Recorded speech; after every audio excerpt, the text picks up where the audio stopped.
Chase Thomas podcast. My nephew needs me to record. See, I already hate it. I hate it. All right, we're back here on the Chase Thomas podcast. Old friend, an OG here on the Chase Thomas podcast, Mr. Jovan Buha of The Athletic. Jovan, good afternoon, sir. How are you? I'm doing okay. I've been better. I tore my Achilles last month, so that's been. What were you doing? I was playing basketball on my birthday. Welcome. Jovan, how old are you now? I'm 31. Yeah, we're a year apart, man. This is one of those I could have shore up for you years ago now. 28, 27 is when you got to retire as a normal person. Like, you got to retire at that point because my knees started breaking down the back, and you're just, unfortunately, we don't age like LeBron James and other NBA guys who have trainers all around to protect us in this situation. Man, did you know immediately? No. So what was crazy was, I play in a game on my birthday, and we win the game, like, not at the buzzer, but we get a stop at the buzzer to win the game. Yeah. And we have this crazy comeback. This is a team that we've lost to a couple times. It's gotten heated. We really don't like these guys. Yeah. So it was an emotional win as far as rec leagues wins go. And so I'm like running across the court, like we're all going crazy. I'm running across the court, and I just feel something, like it feels like someone kicks me. Like I think someone's running behind me and accidentally steps on my leg. And then I turn around and no one's there. And I was like, this is so weird. Like, what just happened? And then I take a couple steps, my leg kind of collapses, and then I'm like, okay, something's wrong here. And at first I thought maybe I tore my calf or like, but you didn't hear like a pop or anything. Something. Yeah. Didn't hear a pop, but felt the kick. And that's one of the things that people say is you feel like you got kicked in the back of the leg. And then I kind of limped to the bench, and then all of a sudden the pain started, and it was like, okay, this is bad. So I had to be carried down a giant flight of stairs, and it was the whole thing. So it was like my Achilles had an expiration date, and it was my 31st birthday. But you had surgery, I'm guessing, right? Yeah, I had surgery a couple weeks ago. So actually, everything's good. I'm on that Aaron Rodgers plan. Yeah, ahead of schedule. Back by December. So I've actually started walking, which a lot of people don't start walking until 6 to 8 weeks post-op. I'm at a little bit past week 2, so I had a schedule on that front. But nice. It's a process, and it's been tough because it was the beginning of the season, and I went to the Denver game, but since then I haven't been on the road, and then I've just been at home games. So, are you doing crutches or are you doing the little scooter thing? So I actually am doing this thing called an iWalk. And it's a below the knee crutch. So you basically put your knee in this, or your leg rather, in this contraption, and it kind of looks like a peg leg. Okay. And it was funny because last night was my first time back at crypto.com since my surgery, and everyone thought I had lost my leg. So it was kind of like I had like random people come up to me, and they were like, "Oh my God, I saw your leg, and like I thought you had it amputated, and then like I saw the back of it, and I could see the rest of it." And I was so worried. I was like, like it was a distraction a little bit, where me walking around with this thing, people are all gawking at me. But it makes it a little bit better because your hands free. The scooter is difficult to navigate in a tight, arenas have tight quarters, and it's not really handicap friendly. But so I'm trying to figure it out. My leg's pretty sore today, so we'll see. I might take a little bit more time off. I broke my foot. It's funny how like big moments in our life, like your birthday, you pop your Achilles. My wedding week last year, I broke my foot running the week of my wedding, and that's crazy. That was tough. And I was in a boot for 2 months, and no dancing and all the way back. And I had the same injury Michael Jordan did, so of course I went down the rabbit hole of like who's had my injury, and then I found out in 1985. Michael, he broke his navicular bone, and and he had an avulsion fracture. And back in the 80s, it's not like now. It's he made a deal or something with like the team trainers to like let him play 20 minutes a night because he didn't want to go on like long term like IR or something. And I was reading these old stories about it, and he found a way to keep playing. And I was like, there's no way I could even begin. Like the pain and like just thinking about running up and down the court with this kind of injury, I was like, absolutely not. And Michael's just over here like, it's fine. I'll bounce back. I'll play through it. So it was kind of funny. Now that's the only time I'll probably ever compare myself to Michael Jordan on this very show, Jovan. But look, anytime you have that opportunity, it did kind of make it better in the rehab where I'm like, hey, did y'all know actually Michael and I have a lot in common. We actually both broke the bone over here and in that same spot. But you'll heal up. You'll be all right. I'm glad surgery went well and you're bouncing around. Did any players notice that you're hobbling around in post game? What'd they say? So people were. It's funny because with the players, with the Achilles injury, like when I tell them that, they react like it's the worst thing in the world. Yeah, because like for basketball players, it is one of the worst. Basketball players, it's your biggest fear basically. Mm-hmm. So a couple guys were like, you should probably just stay home. And LeBron wished me well, which was nice of him to do after his press conference. But I mean, they could tell I was laboring around with this eye walk thing, because you're basically walking on one leg and then having the crutch kind of balance your body weight a little bit. I actually talked to when the Suns were in town. I went pregame and spoke with Kevin Durant, because he's obviously I think the most famous recent example in the NBA, and he was giving me some advice on rehab and just it's really more of a mental thing because at this point, the biggest fear is re-rupturing it. So you have to really be careful with it's just kind of like a mental grind of right now, if I wasn't doing this podcast and I had to go to the bathroom, I would just get up and walk to the bathroom. But now I have to be really careful of like I need my scooter, and like one misstep and it could be months or years of a setback. So it's really kind of like every little thing I do, I have to be thinking about, am I putting too much pressure on it? Am I stepping the right way? Do I have enough support? So it's just kind of like that 24/7, it's always on your mind. Well, you'll enjoy the gait relearning process, because that was the weirdest thing to me, where they were like, watch you walk. And I'm like, what in the world? Like, you walk like a crazy person once you get the boot off and once you start doing PT. And they're like, yeah, it's going to take some time. Like, your gait, like you're walking like a crazy person. So that's going to be the most alarming. Yeah.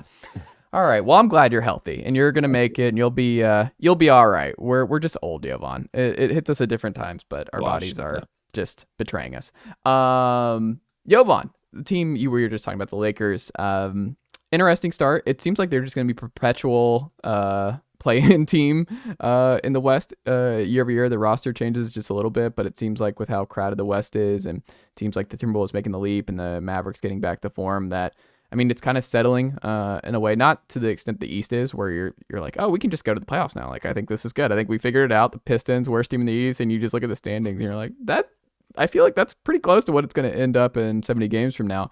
The West still a lot of movement, especially in the standings themselves. But when you look at the Lakers through 10 games, do you think just roster construction wise, like they are built to get out of just kind of 500 basketball with the way this team is constructed? Do you think they're going to just have the ups and downs, that there are just some limitations now that you're actually seeing new faces in new spots, some guys getting paid, some guys not? Like, where are you at in terms of just the roster construction that you're seeing on the court through 10 games with this group? I think they can get above 500 and kind of settle into that upper portion of the West and be a top 6 seed. I think right now what they're going through is their roster construction is a bit delicate, to your point, in terms of they don't have a lot of perimeter defense. And I would say arguably their two best perimeter defenders right now, Jared Vanderbilt and Gabe Vincent, are both out due to injury. So Gabe has missed the last 8 games. Vanderbilt has yet to play this season other than the first preseason game. So I think those two guys in particular would shore up some of the issues that they've had on the perimeter in terms of containing smaller, quicker scoring guards. I mean, I don't know if you saw the game last night, but De'Aaron Fox lit them up. It was the second time he's lit them up this season. And like, that's a matchup where the Lakers would like to have the optionality of putting a Vanderbilt on him. They had put Vincent on him in that first matchup, and De'Aaron Fox is De'Aaron Fox. He's going to go off kind of regardless, but like they would like to have some better options against those types of guys. So I do think that Vanderbilt, he's supposed to be returning sometime around Thanksgiving, maybe a little bit after. he's been cleared to progress to return. So once he returns, do you think he starts? I think he starts, and I think they go to a starting lineup of AD, LeBron, Vando, D'Angelo Russell, and then the fifth guy is kind of a mystery right now. I think Cam Reddish has, and I know you've got some Cam my old Reddish friend experience. He's actually been playing really well these last few games, and I think he's outplayed Taurean Prince. So I think if it really comes down to it, he's probably going to start over Taurean Prince at this point. But then you also have Austin Reeves, who the team was championing as their third best guy and part of their future all offseason, and then they kind of hit some adversity and they move him to the bench. So I wonder if Vando, with his size, his athleticism on the perimeter, allows the Lakers to go back to the D'Lo, Austin Reeves starting backcourt that they had so much success with last season after the trade deadline. So I really look at they have a couple guys out that are I think really impacting the rotation. This is again, I think, a group with several guys who have very specific roles and plug very specific needs. So without those two guys, Vincent's also a plus 3-point shooter. This team has struggled shooting the ball. So you put him back in. I think he plugs a couple holes. Vando's energy guy, long, athletic, good perimeter defender. That plugs that hole. So I think they're missing those two guys right now. That said, I think one troubling thing for me is they're 1-5 against teams above 500, and they are 5-0. I mean, sorry, 1-6 against teams above 500 and 5-0 against teams below 500. So it's kind of like, look at the opponent, look at their record, and that'll tell you if the Lakers are going to win the game. And that would be my kind of bigger concern from them is they've played very inconsistently. They've played 500 basketball as they are 500. And it's really kind of just come down to like the quality of opponent. And they don't have many great wins. Like on paper, why do you think that is, though? Is it something you're seeing is it just the nature of like there's better teams, or are they playing down? Like, how does that, what are you actually seeing in that regard? So I think, again, part of it's been the injuries. LeBron's missed the game. AD's missed the game. They've had several. Rui's missed some time. Taurean Prince has missed some time. I do think that they've switched to a 5-out offense. So last year they ran a 4-out offense, and that has been a process. And I think Austin Reeves has probably been the guy who's struggled the most adjusting to that. Why do you think that is? I think it's just a different style of play. And I think the way that teams are guarding them, because they don't necessarily fear their shooting, some of their passing reads are kind of predictable. And you can kind of cheat. Like I thought Sacramento did a good job of shrinking the floor last night and really playing into the passing lanes with D'Angelo and with Austin and even with LeBron to an extent. Anthony Davis, continues to be a bit inconsistent offensively. Last night, tied a season low with 9 points on just 3 for 9 shooting. So I think there are some structural issues. I'm not going to downplay that, but I think for me, they are. I've been probably a little lower on them now than where I was to start the season, but I do think they are a team that is built upon having certain guys in certain spots, and right now they haven't really had that. And they've had a tough schedule. If you look at the schedule, like some of the teams that they played that are under 500, the Clippers once, who the Clippers are struggling, but still I think on paper have a lot of talent. They always play well against the Lakers. I mean, they were up by a lot of points in that game before the Lakers came back, and then Phoenix twice. And Phoenix has also kind of struggled, but they have KD. Beal played in the second game. It was an in-season tournament game, so I don't have a great. I don't have a great answer for why the Lakers have struggled at times to the extent that they have, but I do think there is something there with like the lack of perimeter athleticism, the lack of rebounding, and that is something I think they potentially have to address on either the trade market or the buyout market. Well, with all that being said, is Zach LaVine the answer to the Lakers' problems? I don't think so. I think depending on what the trade looks like, and it would, for my understanding, look like something like D'Angelo Russell with either Gabe Vincent or Rui Hachimura as kind of matching salary, then like one more kind of throw-in guy, making a little bit of money relatively, and then potentially a pick and maybe some protection on that. That type of package for Zach LaVine. I like maybe. You could talk me into a Zach LaVine, Austin Reeves backcourt, but I think the problem is like on one hand, Zach, I think would help with some of the offensive issues they've had. Like they have had some inconsistency there. He's someone who can get downhill, put pressure on the rim. He's super athletic. He's a really good 3-point shooter, even though he hasn't shot the ball well this season. But it's I look at the defense, and it's like you are potentially creating an even bigger problem on that end of the floor by trading for him, or I think at a minimum, kind of taking a sideways or like a sidestep with like him versus D'Lo. I guess he's a better defender slightly, but like I don't think there's a big gap there, either way. So I think he maybe raises your ceiling as just being a better, third option and just better offensive, talent overall. It's kind of more of a talent play. Yeah. But if you're giving up a guy like Rui, who's a key part of your playoff run, I think he's an improvement over D'Lo. But then you look at what else you're potentially giving up, and I don't know if it's worth it. So that's why I actually reported today. The Lakers have interest in DeMar DeRozan and Alex Caruso. If those two, if there's like a fire sale in Chicago, and now it just becomes everyone's available, except for some of the younger guys, we're looking to move pieces like DeRozan and or Caruso would be two guys that the Lakers would have a lot of interest in. Two guys, both, or would it be one or the other? Either or. Could be both, could be one. But the Lakers, I think any kind of combination of those three. The one exception would be LaVine and DeRozan, too much money together. But LaVine and Caruso, DeRozan and Caruso, one of those guys, individually, Lakers would have interest in any kind of combination of those three. Caruso's, man, the one who got away. Like Laker fans, they've never really gotten over it. And then you kind of talk yourself into Gabe Vincent being that guy this year, and it's clear that that's probably not going to happen, right? Caruso's the exact type of guy that they need. Like, athletic, elite perimeter defender, can put pressure on the rim, within certain contexts, and just that role player that every championship team needs. And obviously they saw that firsthand in 2020.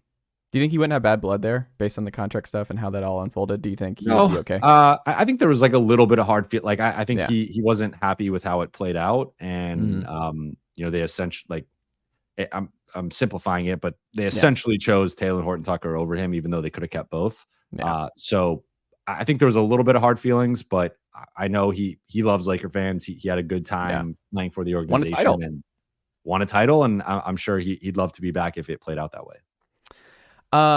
Changing gears a little bit, bigger believer, Jovan, because both are on hot starts, both not the best in the conference. Like we look at I think it's just going to be really hard to take down the Celtics in the East, and it's going to be really hard to take down the Nuggets in the West if they're both healthy. But that number 2 spot, it seems like the Sixers and the Wolves have jumped out to some really strong starts. I think they're both going to win 50+ games, it looks like. Who are you a bigger believer in over the long-term stretch run here in the East and the West, and who do you think, or do you think they both could be a long-term playoff Eastern Conference Finals and Western Conference Finals run? So I'm gonna surprise myself here and go against my basketball sensibilities, because I have been something of, I wouldn't say a Wolves hater, but a Wolves doubter.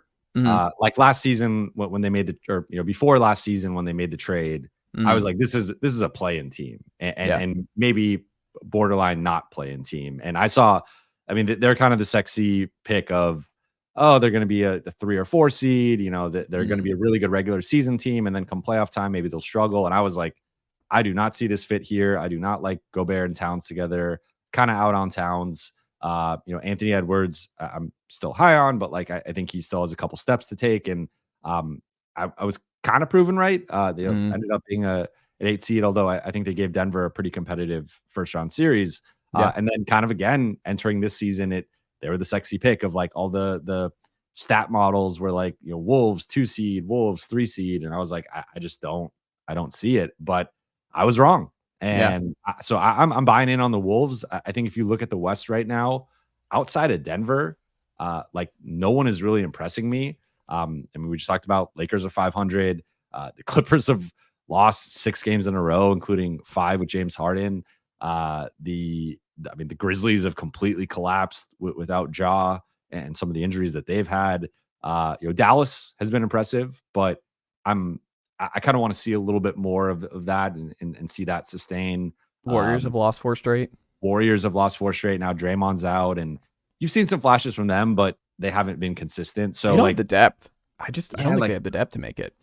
I just look at the West, and it's like it's kind of up for grabs outside of Denver. And that's a big caveat, of course, because I would say Denver's the heavy West favorite, but Minnesota's actually matched up pretty well they against beat Denver. Them. Like they just beat them. Several people from the Denver side said that Minnesota was their toughest matchup in the playoffs, and I think a lot of people took that as like a shot at the Lakers, like a backhanded shot. But I think there was something to that of like Gobert and Towns as a combo. Like that is the type of size and length that you want in the paint against Jokic, against Aaron Gordon. So I think Minnesota has a chance to establish themselves as the second best team in the West long term, which is to me kind of a crazy statement, but that's how things are. I mean, the biggest thing to me is Ant has taken the step. Like he has looked like a top 10 guy this season. And again, he's got to sustain that the rest of the way, but like he has it. He kind of has that it factor. So I look at Minnesota as legit. With Philly, I think both can. Like if you told me Philly makes an Eastern Conference Finals run, I wouldn't be shocked by that. I think that the Harden trade is obviously worked out well for them. Maxi's taken that leap, and he's looking like an all-star. My one thing with Philly is I just think they've had so many, to me, like disappointing playoff moments over the last few years. Embiid is like, he kind of got some flack last postseason, but Embiid has kind of been at the center of some of that stuff. Like it's been easy to put some of it on Harden or Ben Simmons, but like I think Embiid's playoff resume is sneakily underwhelming. And I think I want to see more from him in a playoff situation before I can really say Philly can come out of the East. And then I'm also just really high on Boston, and I think Milwaukee's going to figure it out. So like I would say Philly to me is more of a distant third than, and has a bit of a gap there with those two teams. Whereas Minnesota to me, yes, there's probably a solid gap between them and Denver, but the rest of the West, like they could easily be that 2 seed and have a pretty good shot of at least making the conference finals. That's interesting. I think the Sixers are a distant 2. Like I think the East is like, I think the Celtics are a distant 1.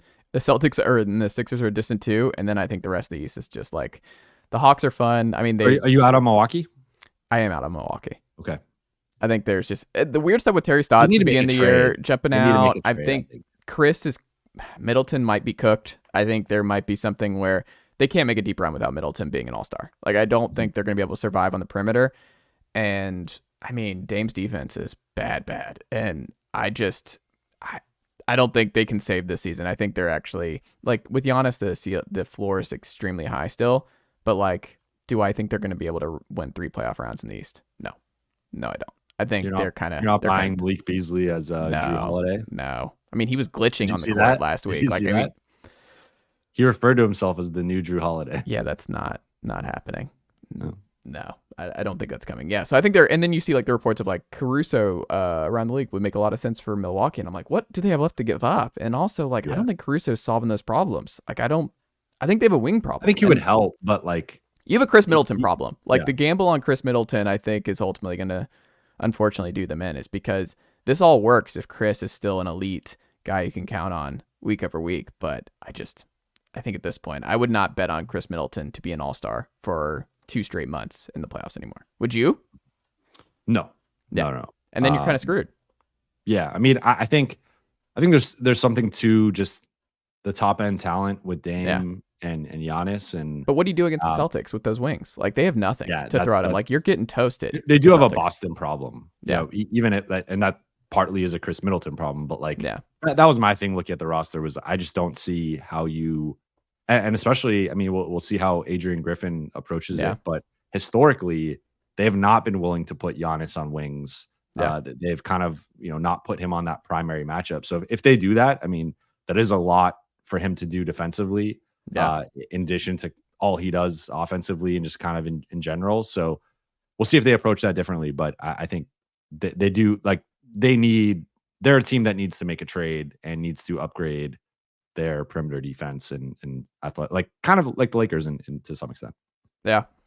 Final thing here, standings watch. Which record surprises you the most right now through 10 to 12 games or so? Who did you have like come into the league? You're like, oh, I think they're going to be about here at this point in the year. And you're looking and you're like, oh, this is not. It could be positive or negative. So I got 3 for you. Okay. And I'll hit them quickly. In a positive sense, I'll say my biggest surprise overall has been Houston. Yeah. I was not like, I thought they would be better and maybe in that like 30 to 35 win range, and they could still end up being there. It is early, but Dylan Brooks, like, who knew Dylan Brooks was the secret sauce of, you look at Memphis's struggle, like Memphis is having the type of season you would kind of expect more from Houston. But Şengün is taking a leap. Like, he to me is maybe the most promising young big man in the league right now. I guess it depends like where you draw the line with like young, but I mean, of course, like Wemby, of course, but like not, I guess, non-rookie edition. What Wemby and Chet are in their own category, but like Şengün to me looks like a future all-star, future multi-time all-star. I really just like he can do. I mean, it's a tired comparison at this point, but the Jokic and Sabonis of just him operating from the elbows and his passing, youngest big man to 500 assists in NBA history. So like, I really like him. I think he's so skilled and talented. Jalen Green, like I just think that they got some pieces there. Ime Udoka, I mean, we've now seen it now. He comes in and he just changes the culture and kind of gets everyone to buy in and exceed expectations. So Houston to me has been the biggest surprise overall. The other two quickly would be Indiana. I was not expecting them to be 7-4. I thought they had a chance to be a play-in team, but best offense in the NBA.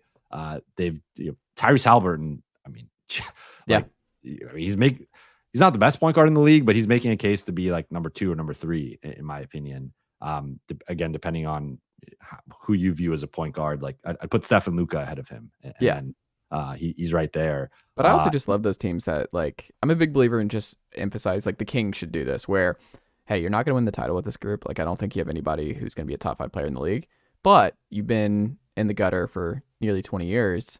And teams who really, or fans who really want to, like, we got to even this out. We can't just be all offense, or we can't just be all, I'm like, absolutely not. You need to be like, we're going to have 142 per 100 possessions offense. We're going to be fine. Like, stop worrying about stuff like that. Like, just lean into it. Make another trade for another. Like, if you're the Kings, trade for Zach LaVine. Keep adding just shooters. Just keep adding scoring to just make the most fun offense. Like, make this fun. So I just look at it that way with the Pacers, where I'm like, yeah, they're not going to stop anybody, but they're probably never going to be able to stop anybody with this core. So just lean into it more.